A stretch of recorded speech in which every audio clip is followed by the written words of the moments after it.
Hello and welcome to the Week 8 Power Hour podcast.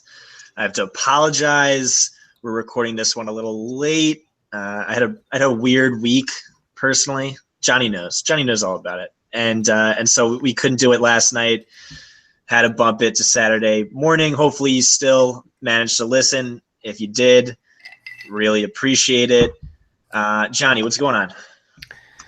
Oh, nothing, man. Recovering from Halloween weekend already. You? What did you go as for Halloween? We had a group go as all the Stranger Things people. So, and no one knew who we were because no one in Hagerstown watches good television. They watch Duck Dynasty. Why did you just tell everyone where you live? Hagerstown? Yep. What if you get a stalker? That would be fun though, actually.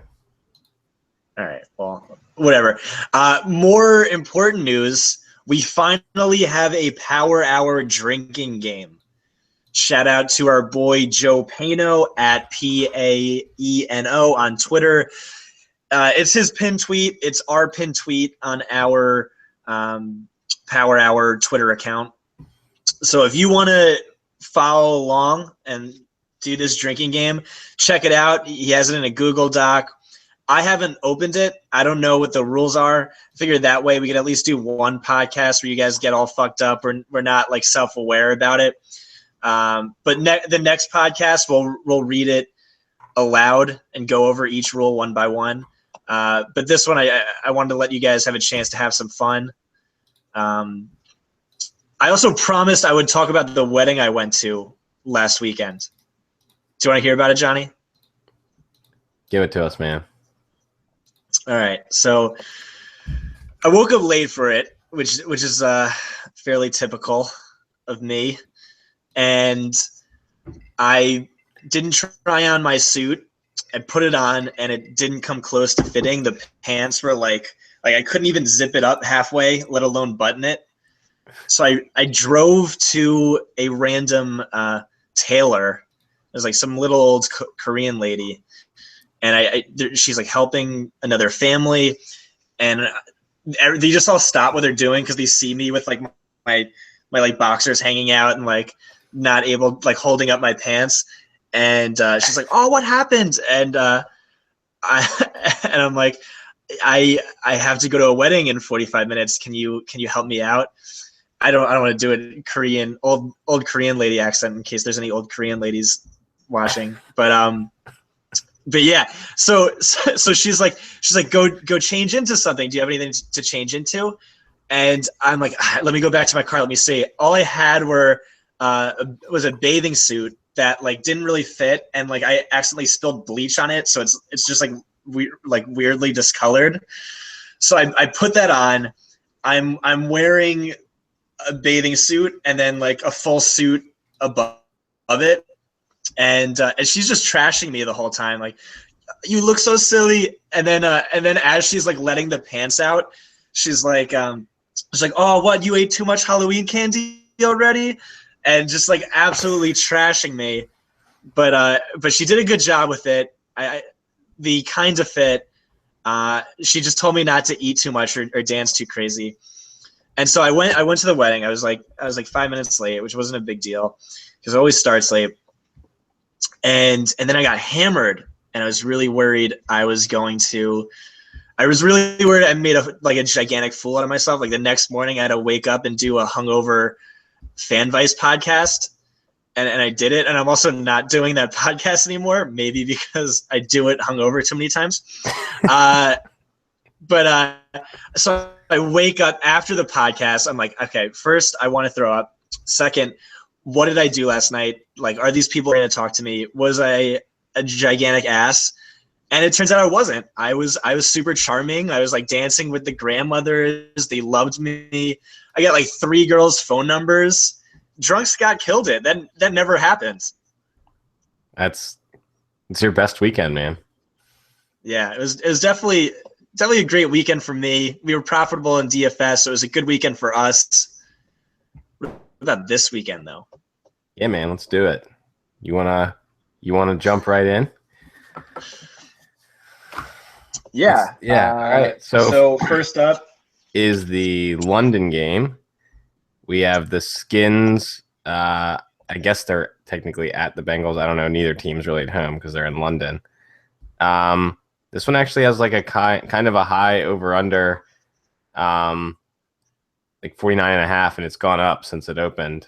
But I don't really know who I want in this. Like the Skins passing defense is pretty good. Their rushing defense is bad. Jeremy Hill's banged up. The Redskins are using Rob Kelly and Chris Thompson at running back. Jordan Reed looks like he'll be back. Who are you interested in if you're playing a slate with this game? All right. Well, Josh Norman is questionable, though he flew to London. If he is out, I want so much AJ Green. It's even arguably worth waking up hungover for to check his status. Right. Yeah. And that's so Bashad Breeland has not been very good this season, but with him and Norman on the field, they've actually, as a duo, been pretty good over the last 4 weeks. I don't think they've allowed a 100-yard passer, but when they saw Beckham, he went for over 100 yards. So I'm not as excited about Andy Dalton this week as I was last week, because you can just you can run on the Skins without any issues at all. So I think the Bengals probably run the ball a ton. That's why I'm not really sure why the over-under is so high. But I think Norman plays. Do you think he's? That's what I would expect. I think he probably plays. Yeah. He's been practicing. And then you said Jeremy Hill's banged up, but I didn't see him on the injury report this week. He hasn't been on the injury report over the last few weeks, but he's coming in and out of games. He left the game twice last week.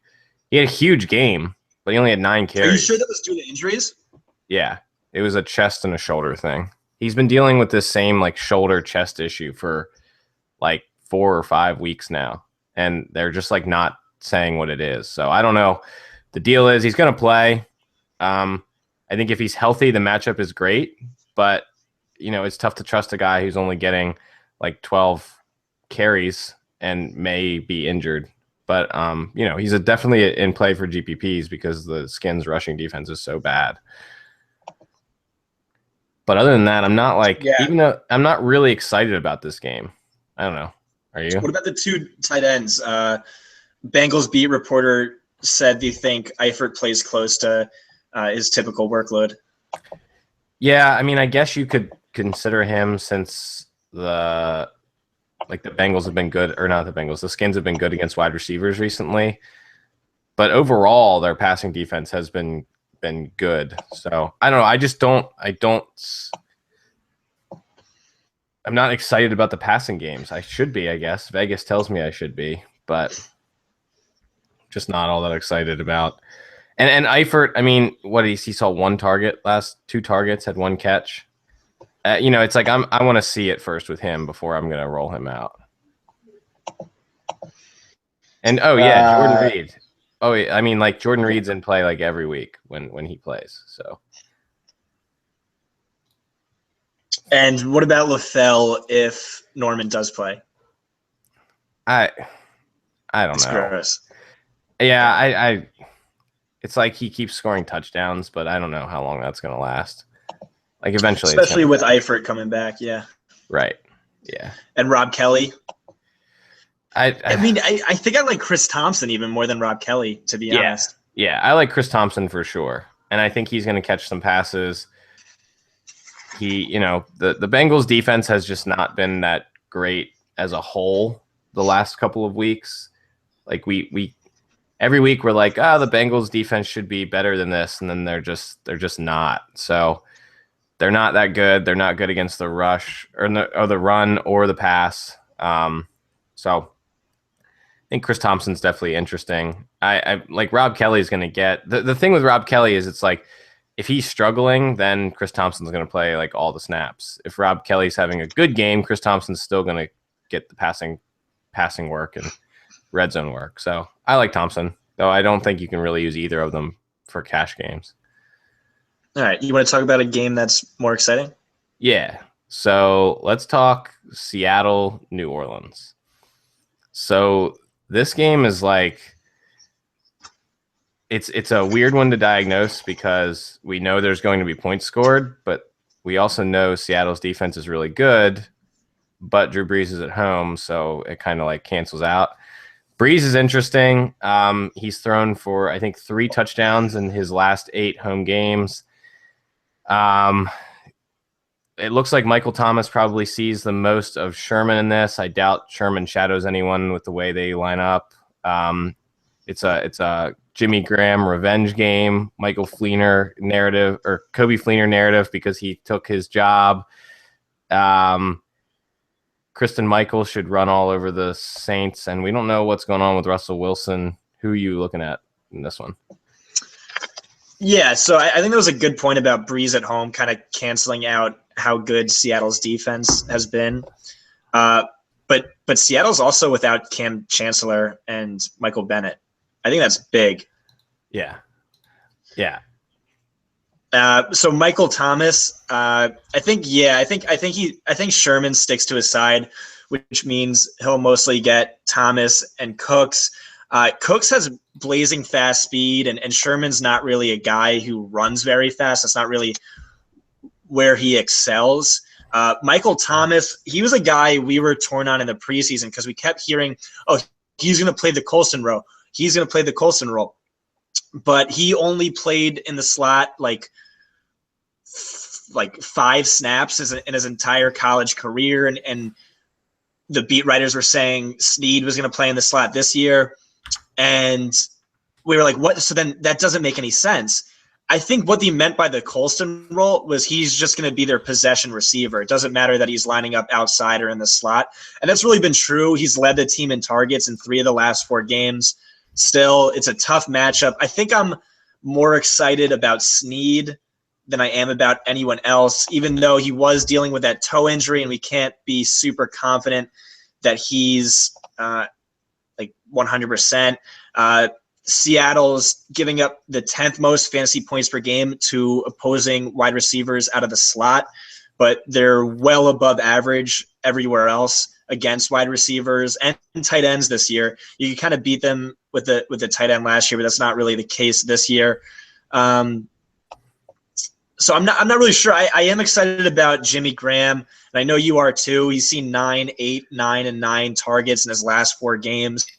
For perspective, Gronk has seen 2, 6, 8, and 4 targets over his last 4. I know you want to trash, and it's the revenge game, of course. I don't know what Fantasy Labs does for that. Did he just give you like a +3 to your expected points when it's a narrative or a revenge game? What about Baldwin? I know you want to trash Baldwin, so why don't you go ahead and do that? So Baldwin just hasn't done anything this year. It's been, I mean, Graham is the wide receiver 1 there. Baldwin has, he has 4, 4, and 8 targets over his last 3 weeks. Right. So he has 2 games with 10 or more targets. The rest of the time he has not seen all that much work. There's this whole the Saints are worse against slot wide receivers than they are against outside wide receivers. The Saints are just bad against wide receivers. So I don't see why people want to play Baldwin. I mean, I guess Baldwin is like your GPP pivot off of Jimmy Graham, but he's 6,900 now, which is like, I think the most expensive he's been all season. And he has like 2 games with more than 13 DraftKings points. And we've had 7 weeks now. So now that Graham is like playing the wide receiver 1 role, I'm just not all that interested in him. Russell Wilson is like injured. He says he was like supposed to be out 4 weeks, and he is not playing well.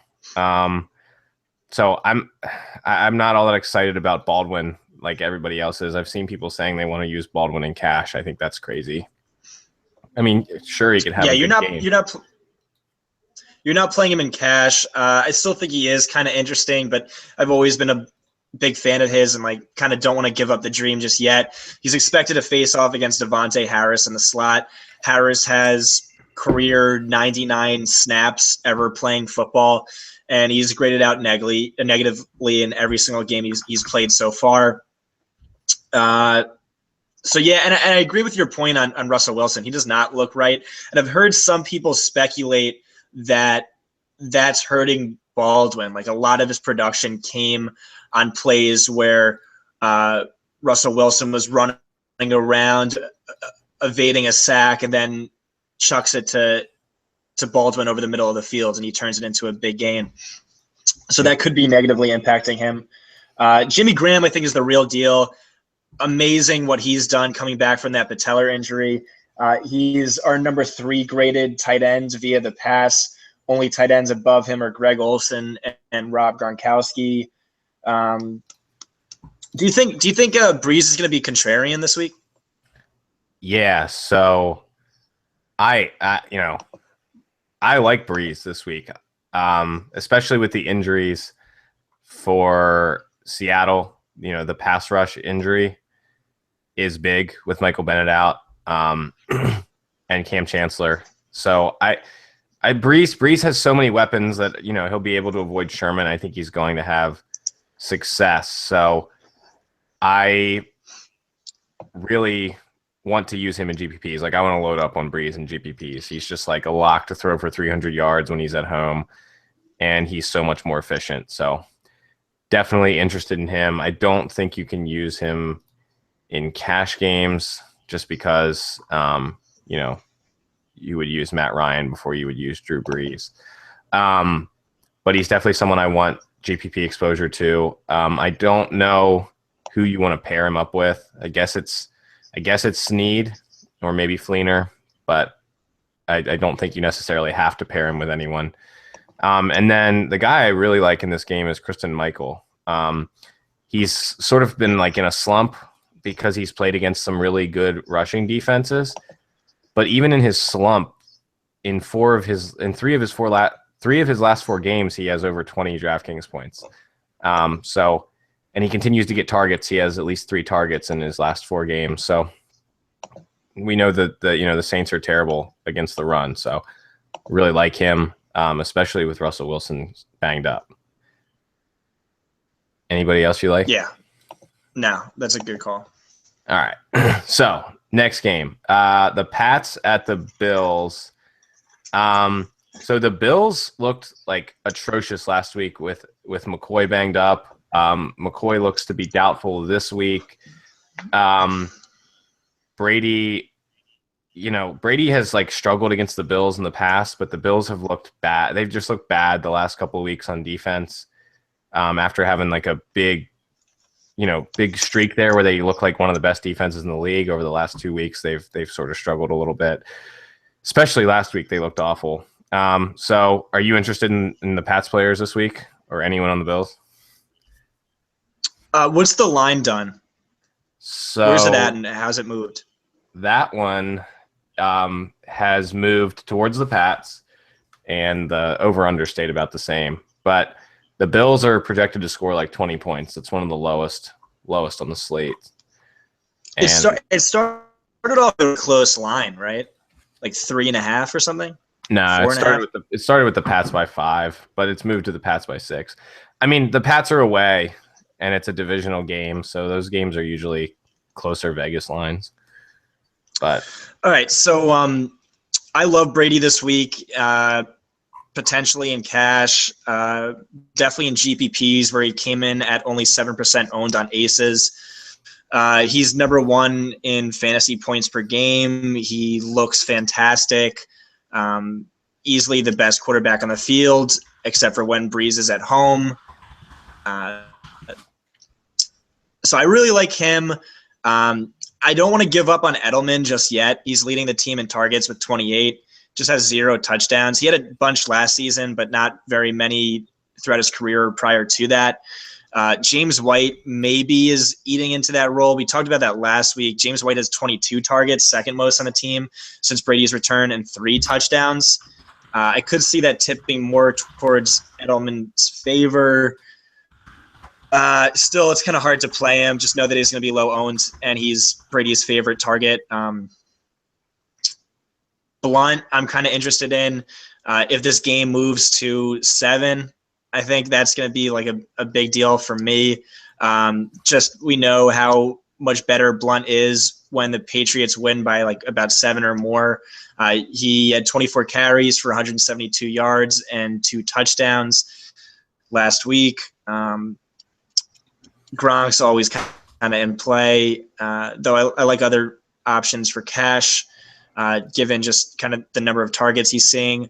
On Buffalo, I'm not interested in anyone except for Gillislee. I think he's going to go low owned after what happened last week. Really, the entire running game stunk, but he's still low priced. I still project him as seeing a significant workload in terms of carries and targets. Does it bother you that Reggie Bush was in for the goal line carry last week? Yeah, probably would. I didn't know that. Yeah, I don't know. It's like Gillislee is a guy that I'll probably have like almost zero exposure to in tournaments, and I'm deciding what to do with him in cash games. I think a big reason that the Bills were so good the last few weeks was that McCoy was playing out of his mind. Against the Rams, he averaged 8 yards per carry. Against the 49ers, he averaged 7 yards per carry. Against the Cardinals, he averaged 6.5. I mean, he was just running out of his mind, and it made it so easy for the Bills to control the game, those games. But I mean, the run game looked non-existent without McCoy. I don't know what you're doing over there, Scott, but so and then Marquise Goodwin is out, so he is. They've lost their field stretcher. Robert Woods is banged up. I don't know. Justin Hunter week. Oh God. I mean, that's who's going to be their deep threat, and that's where they throw the ball. But Hunter only saw 4 targets last week, and that was with Robert Woods out. So I'm kind of in on the Pats defense this week. If McCoy is out, I think the Bills are really going to struggle to move the ball, though the Pats have been kind of bad this year on defense. So I don't know. This is okay. So the narrative is Belichick takes out the opposing team's best player. McCoy is out. Sammy Watkins is out. Marquise Goodwin, their deep threat, is out. Woods is banged up. Justin Hunter wasn't on a team 2 or 3 weeks ago. Who would that be? Like I don't this if the Pats are only favored by 6, I don't care that it's on the road. What is Vegas telling us here? Do you think Buffalo's defense is gonna surprise us? I like Brady a lot. I don't know. No, I mean I think the Pats are the most favored team this week. It's just a slate that the games are just closer. It's just because it's a divisional game, and I think if the Pats were at home, they would be favored by like 10. The Bills are not going to look good in this game. I just can't see any possible way they do. That's why I struggle with Gillislee. The idea that he's going to get 15, 16 touches is probably true. I just don't see them being quality touches by any means. But he is cheap. He is in play. If I like lineups the way with him in them, I might consider him. But I'm trying to find ways around using him. I think this week. You got any other thoughts on this one? Nope. All right. So Jets at Browns. So this one is projected to be fairly low scoring. We know that our favorite quarterback, Josh McCown, is back. If you want to watch a video of him dunking a basketball, find my 2QBs article about him. Barnage is definitely in play with McCown back. Pryor has practiced, but I'm not 100% sure on his status this week. I believe he's been limited in practice. And then we know Fitzpatrick is back.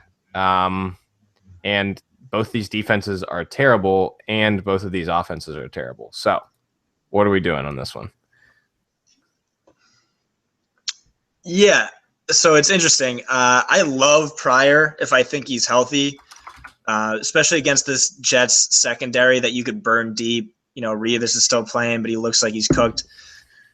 And he had Buster Screen out wide, and he got torched last week. But I don't think he's healthy. I'm not confident that he is. Matt Harmon had some great stats, some of those next-gen stats he keeps tweeting out. Yards per separation, something like that. But it was really cool. Pretty much showed that prior to last week, Pryor was just burning cornerbacks. And then last week, the cornerback was kind of hanging with him every step of the way. Agree with that. The McCown Barnage thought there. We know how Barnage's stats look when McCown plays versus when he does not. I think Ryan Fitzpatrick is kind of in play in tournaments too. The Browns are giving up the second most fantasy points per game to opposing quarterbacks. We were heavy on Marshall last week. Then we saw Jimmy Smith was playing. We backed down a little bit, but we both still loved Marshall. Didn't really do much. It was actually pretty disappointing. I still love Marshall. He's pretty much matchup proof, and he has another great matchup this week if Joe Hayden is out. Joe Hayden's currently questionable. Not sure if he plays or not, but if he's out, really going to want a lot of Marshall. Kind of like him a lot anyway. The guy I'm excited about, who Johnny really isn't too much, is Matt Forte. That's probably one of my favorite tournament plays of the week. He was only 4% owned on Fantasy Aces, which doesn't really make sense, following up a 30-carry, 100-yard, 4-target, 54-yard, 2-touchdown game last week. It went back to having kind of like a bell cow role in the offense. Jets running backs saw just 5. All other Jets running backs saw just 5 carries and 0 targets last week. And then over the prior 4 weeks before that, he only managed 64% of the team's running back touches. In the first 2 weeks of the season, was at 88%. It looks like he's back to that role. I know Johnny doesn't think that's something we can predict. I think that might have something to do with the fact that he was healthy the first 2 weeks, and then heading into week 3, he was on the injury report, and he's been on the injury report every week since. But Bilal Powell was on the injury report last week and the injury report this week. It looks like he's banged up. And kind of how you beat the Browns via the run is on the ground and not via the pass. So Cleveland's giving fantasy points per game to opposing running backs, and 67% of that has gone to running backs on the ground, which is the 4th most. So if Powell is banged up, it really makes sense that the Jets kind of like bang him on the ground with Forte. And we know last week the Browns gave up a combined 30 carries, 271 rushing yards, and 2 touchdowns to Jeremy Hill, Gio Bernard, and Rex Burkhead. At 4%, his chances of getting another week like last week, it's just like worth kind of loading up on some shares. Yeah, I think he's in play for tournaments. Bilal Powell is off the injury report, by the way. But as of yesterday. And I'm just like not interested in playing old running backs coming off of 30 carry games. He averaged 3.3 yards per carry. Forte has only averaged 4 yards per carry or more twice this season. He doesn't have a single game averaging more than 4.5 yards per carry. He has not been very effective. You look at his pretty much only 3 usable games have come when he's had over 20 carries. And I just don't like using old injury-prone players after coming off of huge workloads. So 0 chance you can use him in cash games. But yeah, I think you can use him in tournaments just because the Browns have been so bad. And then I also found the report that Pryor is off of the injury report, practiced fully on Friday, which means that probably pushes Josh McCown into like probably my favorite cash game quarterback.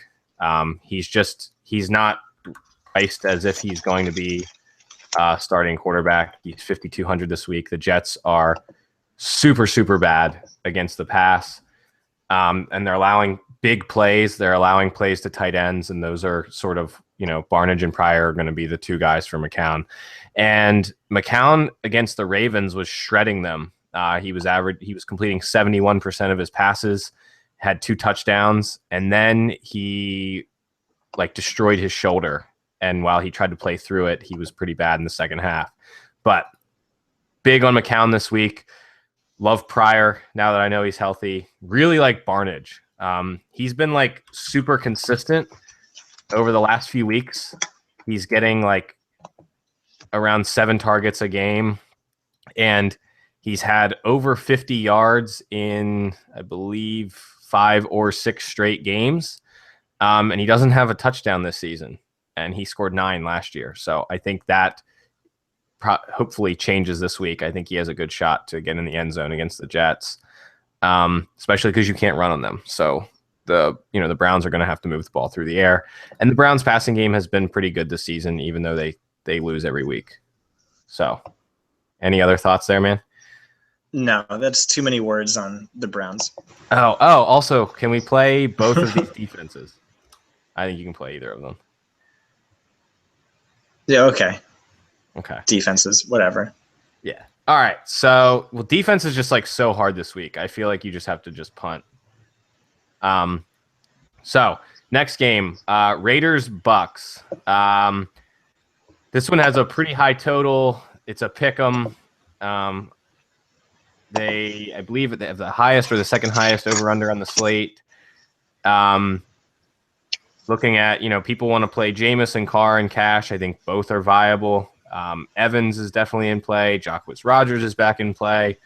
I really like Amari Cooper this week. People aren't talking about him. I don't know why. Matchup's awesome.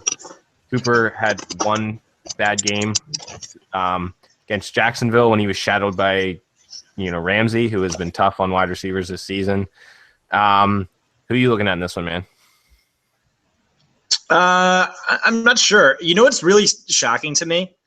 The Raiders are 5-2. Yeah, man. I keep forgetting that they're winning, in spite of this defense. Jameis was the highest owned quarterback on Fantasy Aces last week in their tournaments. So he's not a contrarian play. Like a lot of people were saying that he would be. He's definitely not. And then over the last 2 weeks, Oakland is giving up just 235 passing yards on average, 1 interception, 0.5 touchdowns. Basically, Bortles and Alex Smith stunk against them the last 2 weeks. But that's not really true, too. Bortles is just bad and has been bad. Alex Smith was hyper efficient. He just didn't really score any touchdowns or have the need to pass very much against them. So they're still bad. It is still a pretty good matchup. Mike Evans is first in targets, 5th in fantasy points for the season. No Vincent Jackson, but he's also the 3rd most expensive wide receiver this week. Jacquizz is averaging 31 touches per game in each of his starts. Though last week, Peyton Barber had 12 carries and Antoine Smith had 3 of the team's 4 running back targets. So I'm not too confident that we're going to see another game like maybe his first start. I think they're going to start making this a little bit more of a committee, though he will easily get the bulk of the work. And he has been good on those touches. Latavius Murray is kind of interesting too. Last week he saw 18 carries, 4 targets, and 2 touchdowns. He's kind of like Melvin Gordon, where it doesn't feel good to play him, but somehow he's still scoring touchdowns at probably an unsustainable rate. But it's still there behind one of the best offensive lines in football. Not really too excited about any of these guys. Maybe Evans and Cash. There's a lot of running back value this week, so I don't think you have to play Jacquizz, whose price has risen significantly on DraftKings. I don't know. Yeah, and I think Peyton Barber earned a role last week. He looked good, and he was a guy that Matt Waldman really liked in his scouting stuff this offseason. And Oakland is I think a better team than everyone thinks. Jameis, I'm not sold on Jameis as like the top quarterback play this week. I think a lot of it comes from him throwing for 3 touchdowns this past week, but it was like the 49ers, and he only threw for 269 yards. And then he threw for 219 yards and only 1 touchdown against the Panthers. And the Panthers have just as bad, if not a worse, pass defense than the Raiders. And you know, I'm not super sold on Jameis as being like a lock to have a great game. I think he should have a good game because the Raiders are bad, but I'm not 100% sold on him like a lot of people are. Evans, I agree. Evans is definitely. Evans is just a volume play. The matchup is not as good as it was last week, but when you're getting 13 targets a week and you're catching 5 or more passes every single game, and you're scoring he's scored a touchdown in every game outside of Denver. When you're scoring a touchdown every week, and should be a good bet to go over 100 yards in this game. So I think he's the top wide receiver play on the board.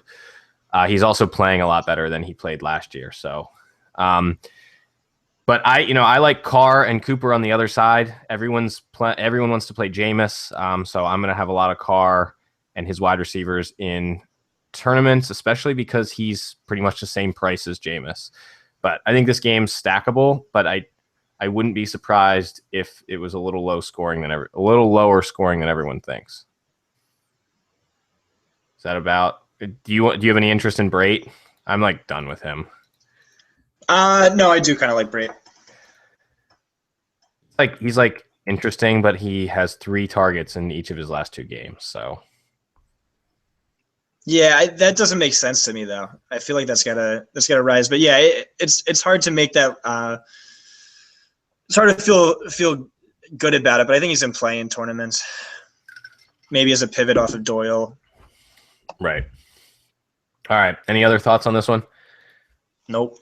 All right. Next game, Chiefs at the Colts. I think now that Charles is dead again, Spencer Ware is probably the top running back play on the board. The Colts are going to be missing 2 defensive linemen, from what I understand, or they are expected to be missing. They've allowed, I think, 120 rushing yards in 2 or 3 games straight. They stink. And Ware is like the Chiefs are just running the ball so well that Ware is pretty much the entire offense, and will be as long as Charles is out. I like Luck. I like Hilton. I especially like Hilton now that people are on Moncrief, with Moncrief coming back. Even when Moncrief was playing, Hilton was still seeing over 10 targets. He only has 1 game with less than 10 targets. He had 9. I think Doyle might be a trap. The Chiefs have been really, really good against the tight end, and Moncrief is back, which means Doyle is going to lose red zone work to Moncrief. And I also like Kansas City defense. They might be my favorite play on defense just because defense is so hard this week. Thoughts? Yeah, I disagree with your call on Kansas City's defense. They're a team that plays much, much tougher at home, and they're away this week. Also, they're not generating any pressure. What's their best defender's name? Who's out? He's not back, right? You mean Houston? Yeah, is that Houston? Justin Houston? Yeah. Yeah. I think he's still hurt. I don't think he's going to play. Yeah. And they're not really generating any pressures this week, so I do like Andrew Luck, who's actually PFF's highest rated quarterback this season. Last season, he graded out in the bottom 3. I think just above like Colin Kaepernick and Nick Foles. So he's playing a lot better. And getting Moncrief back is definitely going to help him out. I agree that Ware is probably a must play with Jamal Charles out again. Indianapolis is giving up the 6th most fantasy points per game to opposing running backs. Ware's been the most efficient running back since week 8 of last season. I think that's a good call. Yeah, and the only reason I'm in on the Chiefs, man, is because defense is close to impossible this week. On the main slate, you just can't find a good one. The Colts are allowing lots of sacks. Luck is turning the ball over.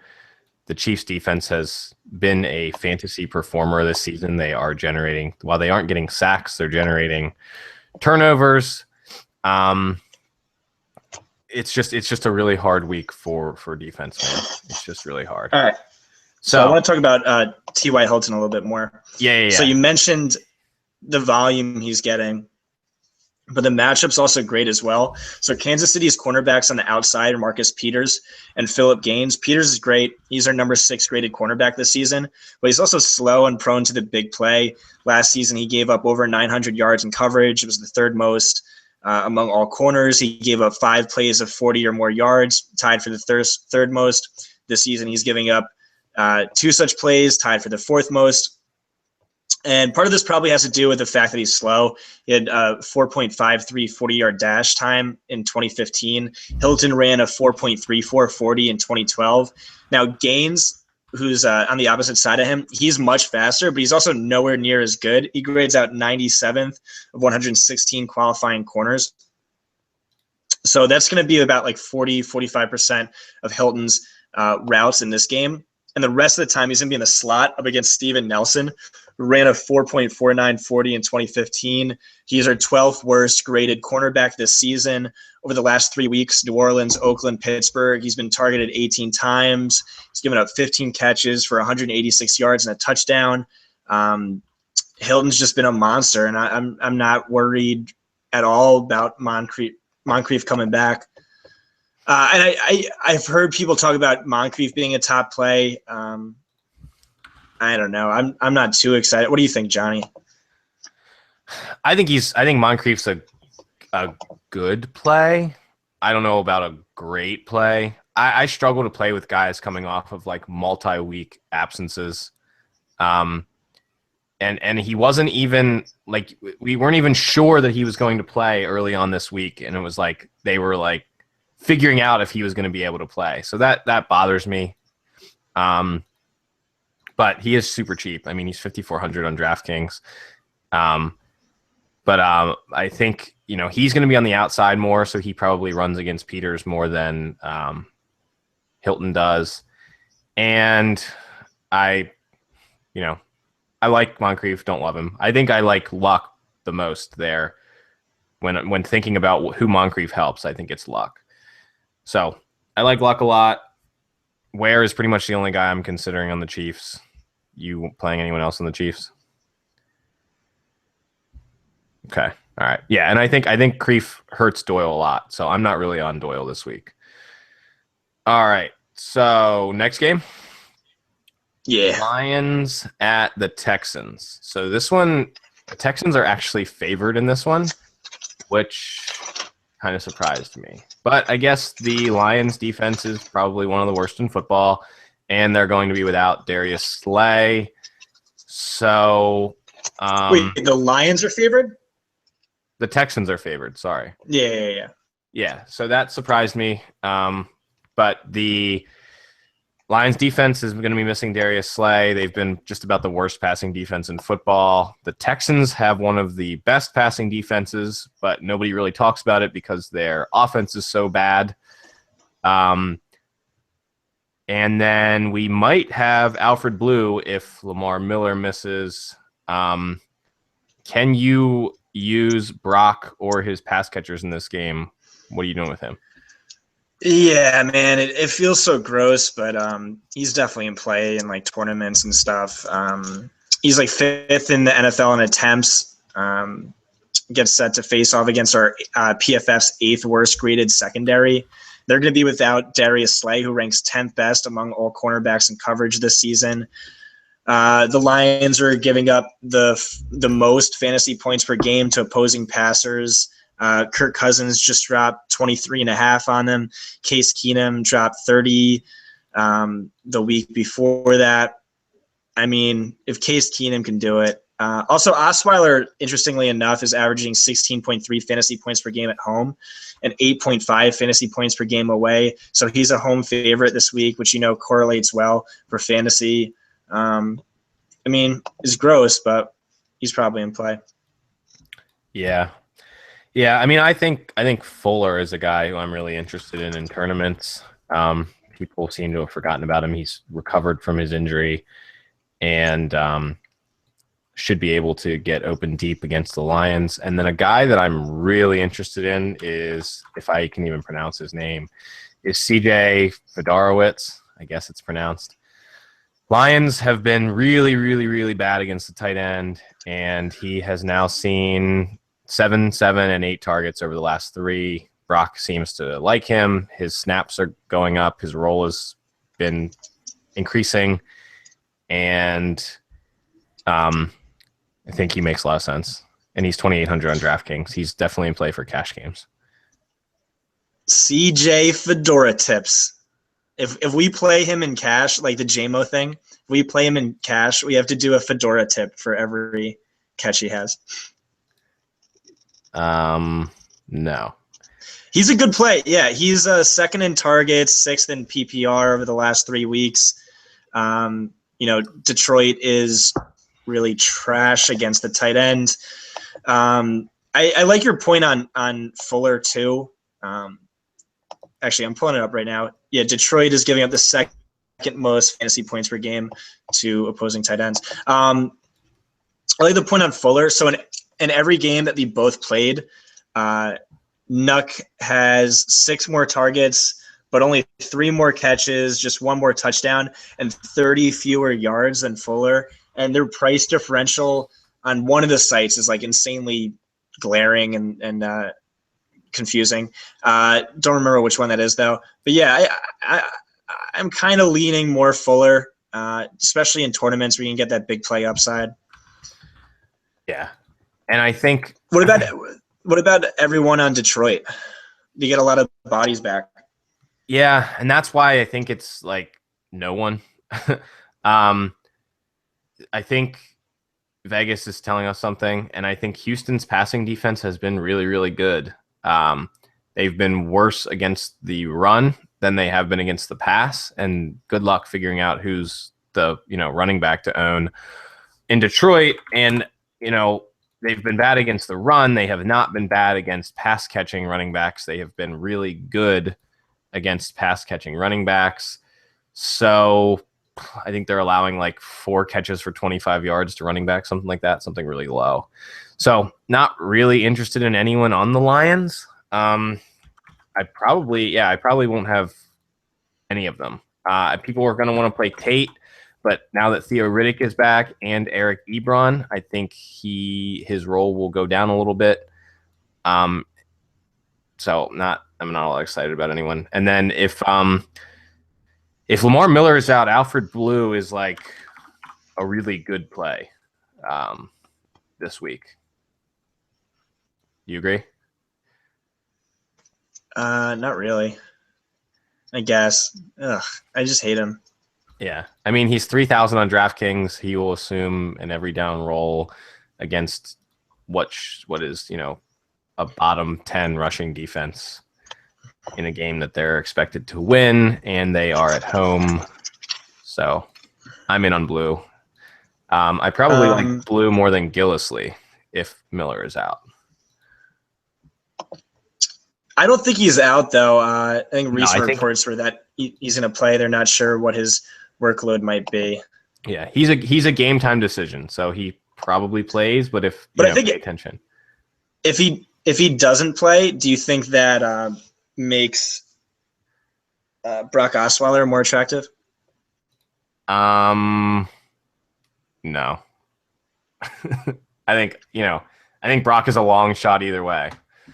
So I'm looking at Alfred Blue's stats last year. I think he only went over 12 fantasy points once. That's fine. He only needs 9. Okay, cool. All right.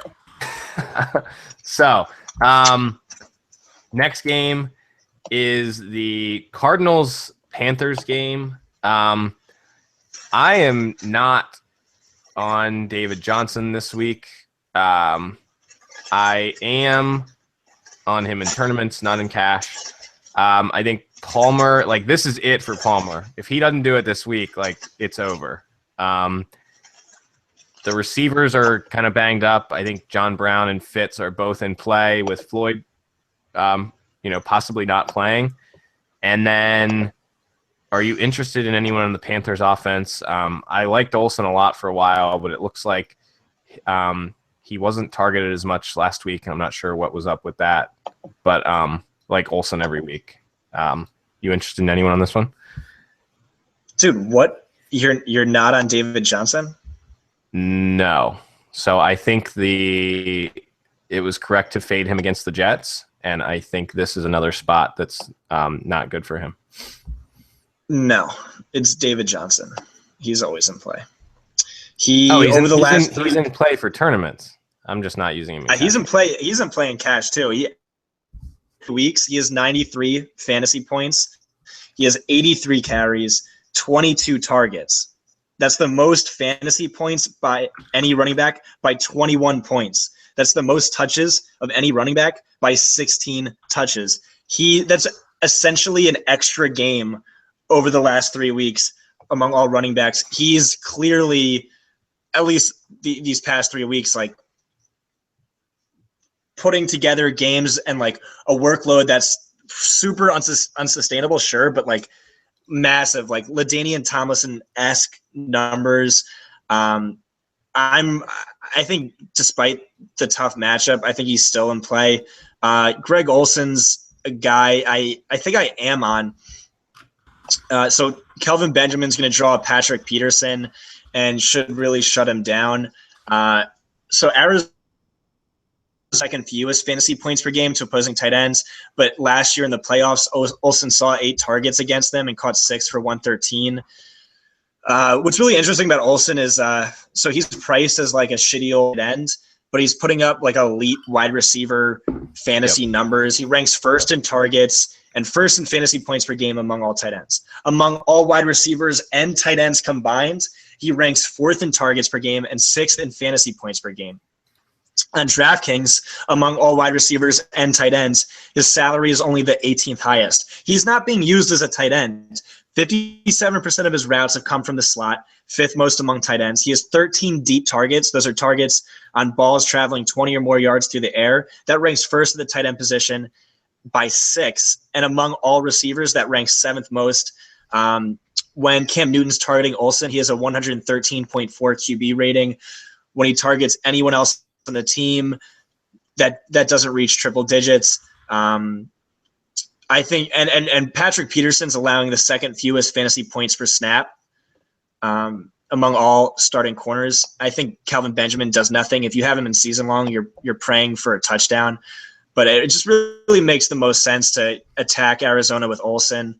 And I still do love David Johnson just based on recent workload. Yeah, I mean, I like David Johnson for tournaments. I'm just not. I don't think this is a week to pay up for the top running back in cash games. And I still think he luck boxed against the Jets.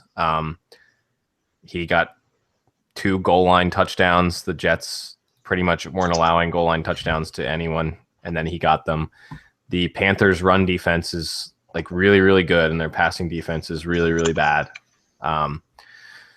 But this DJ's in play every week. I'm just not as excited about him this week as I have been, in other weeks. So, and then Greg Olsen. I think Greg Olsen and Graham are like your top tight end plays if you want to pay up at tight end. I would prefer both of them to Gronkowski this week. And I want to use the Panthers defense in tournaments. I also am interested in Palmer in tournaments.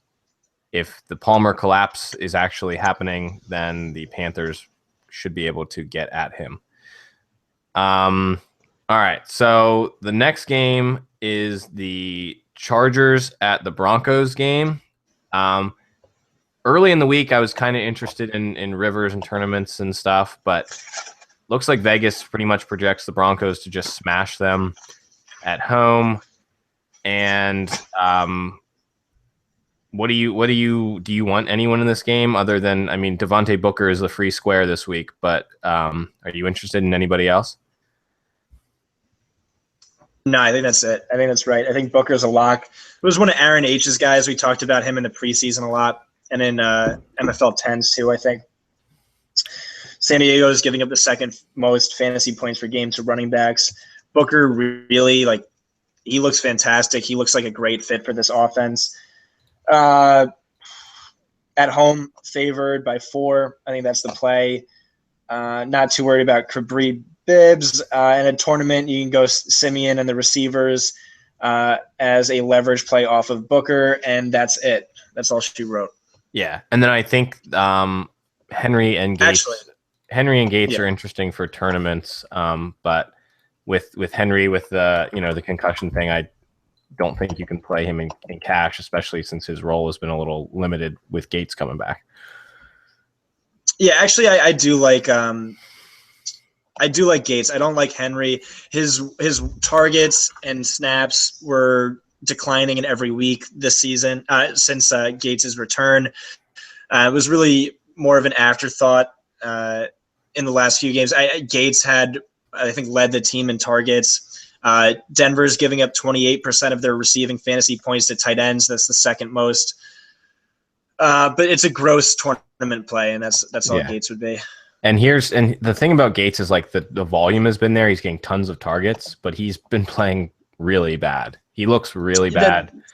That's because at this stage of his career, he probably is. Yeah. And he can no longer take steroids without getting caught. So, and then I think if you're able to fit the Denver defense in a week that defense is really, really tough, that they just have a solid floor.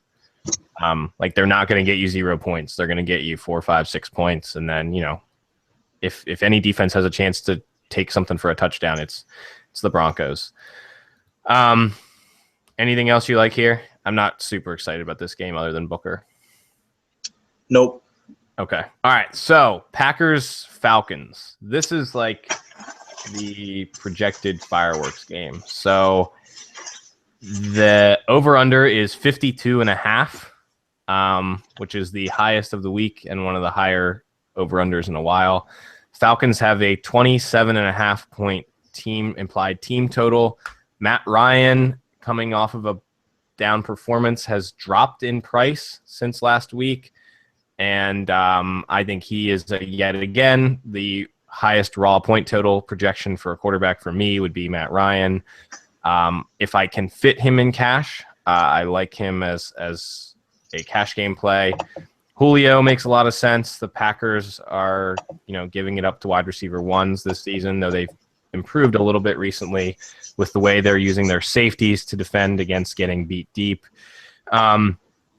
And then they also just lost Demarius Randall, so they're down to, starting another replacement level corner. And Freeman is going to be the only running back this week. The Packers have been really good against the run, but they've mostly played against bottom 10 rushing units. The Falcons are running the ball really, really well, using multiple tight end sets. And that offense has just been awesome. I think Sanu is interesting for tournaments because everyone's going to be on Julio. And then I think Rodgers is in play. Jordy probably sees Trufant. And Cobb's a little banged up, so I think Ty Montgomery's kind of like a cash game lock this week, especially because the Falcons are getting shredded by running backs and tight ends in the passing game, and that's sort of the role that Montgomery's playing. Thoughts? Yeah, so Cobb is a little banged up. He's questionable and was limited in practice, but so is Ty Montgomery. He was questionable and limited in practice. These are both equally great spots for both Cobb and Montgomery. So over the past 3 weeks, Randall Cobb has 36 targets. That's the most in the league. The Falcons are giving up the 5th most fantasy points per game to wide receivers out of the slot. But like you said, they're also very vulnerable to running backs who are also capable pass catchers. So right now, actually, yeah. So they're giving up 17.7 receiving fantasy points per game to opposing running backs, which is easily the most. And 55% of their fantasy points allowed to running backs has been through the air, which is the third most. So definitely a good call. I like both those guys a lot. I think those are equally great spots for both of them. Julio's in a great spot too. PFF's projecting Ladarius Gunter to shadow, which means like Mohamed Sanu is going to get like backups. Ty Montgomery, 12 carries over the last 2 weeks, and 10 targets and 10 receptions in both of those 2 games. Matt Ryan, fantasy QB1 up to this point in the season. He looks amazing.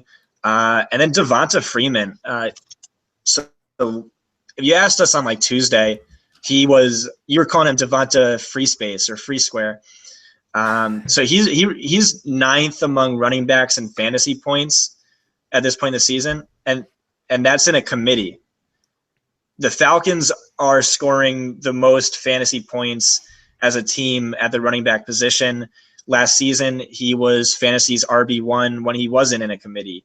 Yeah, it's a brutal matchup against Green Bay, but it's pretty much 2015 Devonta Freeman workload at a really low price. I think he's still kind of in play, despite easily going up against the toughest defense for running backs. Yeah. Early in the week, I was on Freeman, and I wasn't on Ware because I thought Charles was going to be back for, to take 6 to 8 touches away. And then when Charles died again, I moved Ware into where I had Freeman.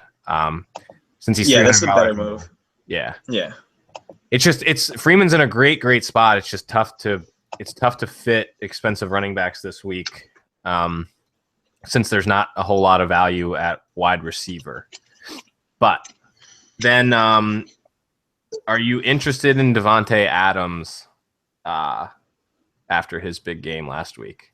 I think with Trufant on Jordy and Cobb banged up, I guess he makes some sense. Not excited about him though, are you? Yeah, I mean, Trufant, Jordy Nelson's definitely not in play. I just don't think Cobb's really that banged up. I think him and Ty Montgomery are probably going to be the focal point of this passing attack. So they're kind of limiting snaps. Can you do some research into that for me and let me know your thoughts there? But if it is seriously a concern, I could see, Adams getting a higher workload. The reason why Adams was such a good play last week was the Bears have been weirdly very vulnerable to wide receivers lining up to their quarterback's left. Right now, they're second most fantasy points per game to opposing left wide receivers, and Devontae Adams lines up in the left more than any other wide receiver except for the Patriots' Malcolm Mitchell. So Tracy Porter was on Jordy Nelson. I thought it was a good matchup because Porter kind of stinks, but Jordy looks cooked as well. So in hindsight, it just made a ton of sense. And I'm not sure if that was just a 1 week thing or something more we can expect. We all hate Adams and he stinks, but yeah, I don't know. I think Cobb and Tymo is the way to go. Yeah. It looks like Cobb was limited all week with a hamstring issue. So probably don't want to use Cobb in any type of cash games or single entry type GPPs. But I think everyone but Jordy is in play for tournaments, I think, for the Packers, especially if you're using Rodgers. I'm not interested in Jordy at all. He's been ineffective all season, and he should see Trufant and shadow coverage. Jordy has like one game where he's met value at 7K. So, are you interested in him at all? Who's this? Jordy Nelson. Dude, no. Yeah. Okay. All right. Just said that.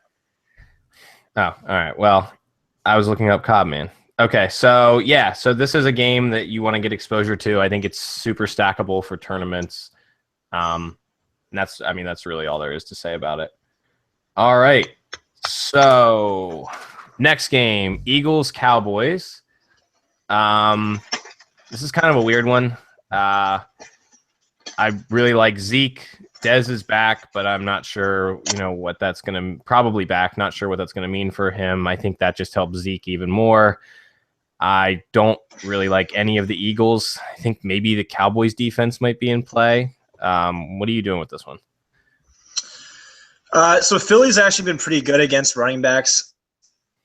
But Dallas is at home, and it's Zeke who's the GOAT, so probably not too worried there. I think the only person in play on Philly's side is Jordan Matthews, and that's another one that feels gross, but he has the matchup. If Orlando Scandrick's out, Johnny, can you double check for me? But last I checked, he was questionable. He hasn't played since week 2 due to a hamstring injury. In the interim, Anthony Brown has played the slot. For the season, no defense has allowed more fantasy points per game to receivers out of the slot than Dallas. A lot of that has been due to how bad Anthony Brown has been. He's been targeted 29 times, more than any other Dallas quarterback. He's allowed 25 catches for 249 yards and a touchdown.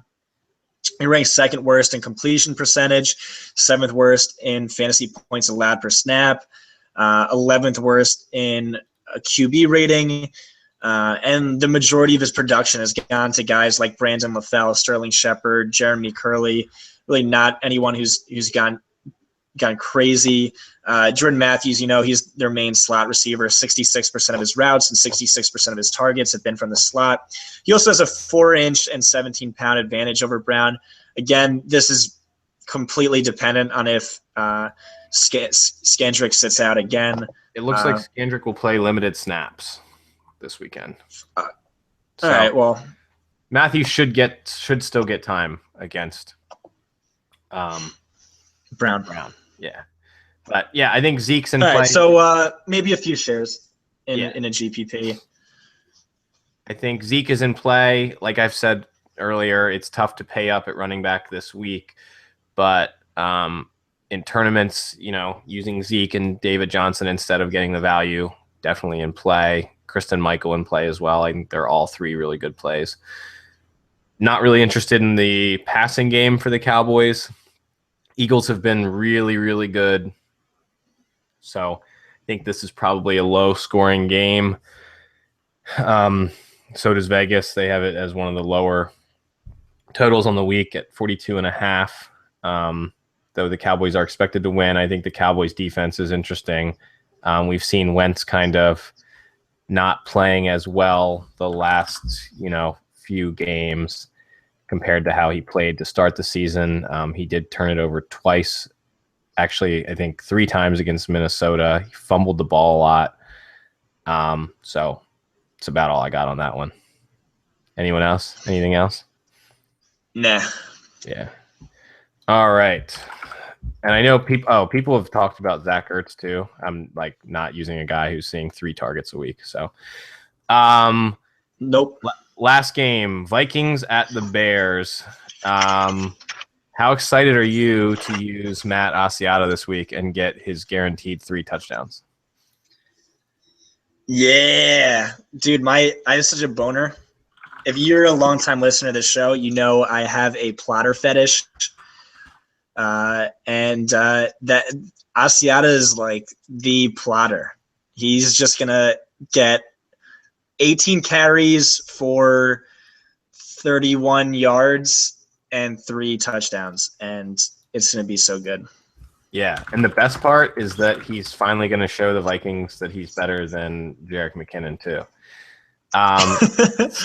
So all the metrics dudes are like raging, and all the plotter fetish dudes are like, yeah, duh. Yeah. So McKinnon has kind of not been good this year. Asiata has been pretty decent over the last 2 weeks. He's picked up a lot more carries with McKinnon struggling. He has 12 and 14 attempts over the last 2 weeks. He's getting goal line work. He had 8 targets last week. So he's more involved in the passing game around the goal line, and he's starting to get all the early down work. So there's, McKinnon didn't practice again today. He is not expected to play.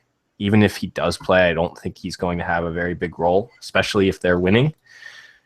And it's hard to see, I know people are in on the Bears. The game has come down from a 5-point favorite for the Vikings to a 4-point favorite, even though all of the 85% of the tickets are coming in on the Vikings.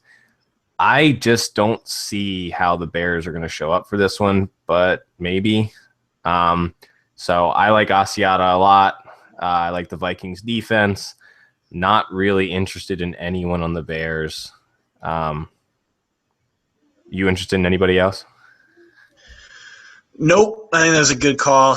I'm still probably not going to load up on Asiata too much if McKinnon does play.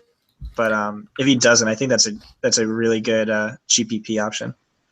Yeah, and I think, like on FanDuel playing the Sunday Monday slate with like people uncertain, I think it's nice to get in some Asiata shares in tournaments where he'll probably be a little lower owned on FanDuel versus DraftKings where there's, late swap. So, you interested in Diggs, Rudolph, Thielen, any of those guys? I'm not really on the Vikings passing game. No, dude. All right, man. Well, that's it for this week. You got any other final thoughts? No. Are you making me do another podcast today? What is this? Yeah, so we're going to get on tonight. We're going to try and get on a guest that we've been trying to get on this season. I think we finally have a chance to bring him on. Evan Silva? He's coming on soon, though. Week 9, next week? So yeah, Evan Silva's coming on next week, next Tuesday night. We're going to do this one early. I'm going to be completely exposed as a stat guy who is really bad at like real tangible football knowledge. But that's okay. I'll also try and say Mr. Silva every time so I don't accidentally call him Elvin like I did twice last time. But he's the GOAT, man. He's really – I don't ever learn as much as I do when I listen to a podcast with Evan on it. So really excited to get him on. He's the king of fantasy football. Yeah. And then, so that's going to be awesome. And then tonight we're just going to sort of shoot the shit about the slate, maybe cover some positions, something like that. It'll be a chance for everybody to play the drinking game as well. And then hopefully if we can get on the guest that we're trying to get on, he's a little more contrarian than us, so have a little more GPP talks because I know we mostly focus on cash games. And then for EOM asking about kickers, the kickers who I would be interested in this one, I like Will Lutz because I think New Orleans is going to score on Seattle. I like Josh Lambo, and I like Cairo Santos. You have any? Oh, and Mason Crosby. You have any kicker thoughts, Scott? Patriots kicker, Dallas kicker, Minnesota kicker. Fair enough. Yeah. I think Crosby's probably my top kicker if I had to pick one this week. So, all right. That is it for this week. And we will see anyone who wants to hang out again tonight. And all right. Thanks for listening. Peace.